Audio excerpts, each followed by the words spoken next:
Obat Hati, Renungan Harian, Jangan Melupakan Sejarah, oleh George R. Knight. Mari tenangkan hati, buka Alkitab dan dengarkan firman Tuhan. Biarlah firman-Nya menguatkan iman dan menuntun langkah kita hari ini. Judul renungan hari ini, suatu umat yang berpegang pada kitab suci bagian pertama. Ayat inti renungan hari ini, 2 Timotius 3 ayat 16. Segala tulisan yang diilhamkan Allah memang bermanfaat untuk mengajar, untuk menyatakan kesalahan, untuk memperbaiki kelakuan dan untuk mendidik orang dalam kebenaran. Masalah paling mendasar bagi kelompok agama manapun adalah otoritas. Mereka yang memulai gerakan Gereja Masehi Advent hari ke-7 sangat jelas tentang topik ini.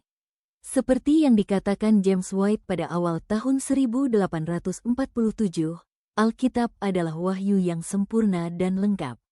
Itu adalah satu-satunya aturan iman dan praktik kita. Para penganut Sabat, seperti yang akan kita lihat di masa mendatang, mengembangkan doktrin kepercayaan mereka yang khas atas dasar pendalaman Alkitab.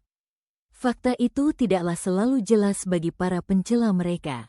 Miles Grant, misalnya, berpendapat pada tahun 1874 dalam Works Crisis, sebuah terbitan berkala terkemuka Advent hari pertama.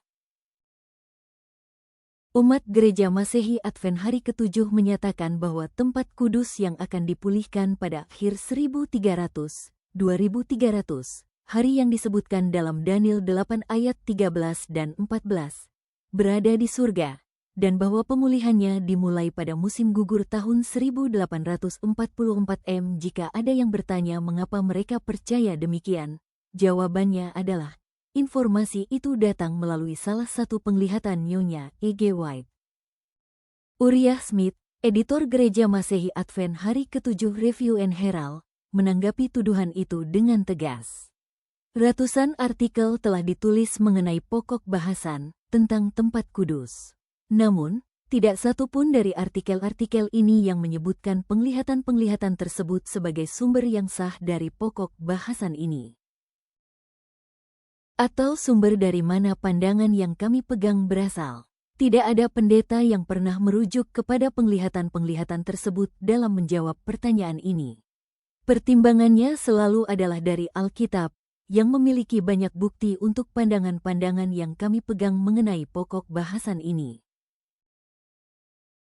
Smith, perlu kita catat, telah membuat pernyataan yang dapat diverifikasi atau disangkal oleh siapapun yang bersedia menelusuri kembali literatur Gereja Masehi Advent hari ke-7 terdahulu.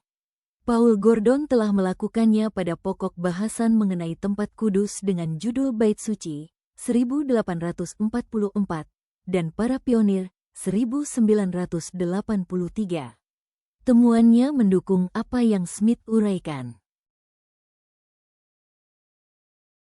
Fakta dari kasus ini adalah bahwa sementara banyak orang Advent di kemudian hari cenderung bersandar pada otoritas Ellen White atau tradisi Advent, umat Advent yang mula-mula adalah umat yang berdasarkan kitab suci.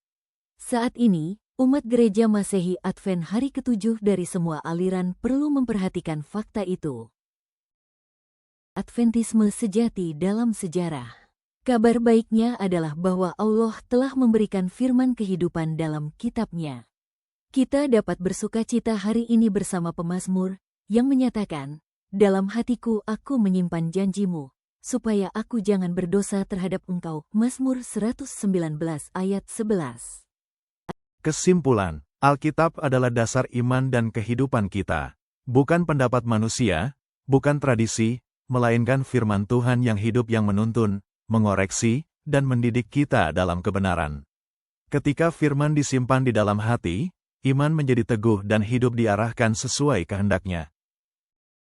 Doa hari ini, Tuhan, ajar kami mencintai firman-Mu lebih dari segalanya. Tanamkan kebenaran-Mu dalam hati kami, agar hidup kami berkenan kepada-Mu dan langkah kami setia sampai akhir.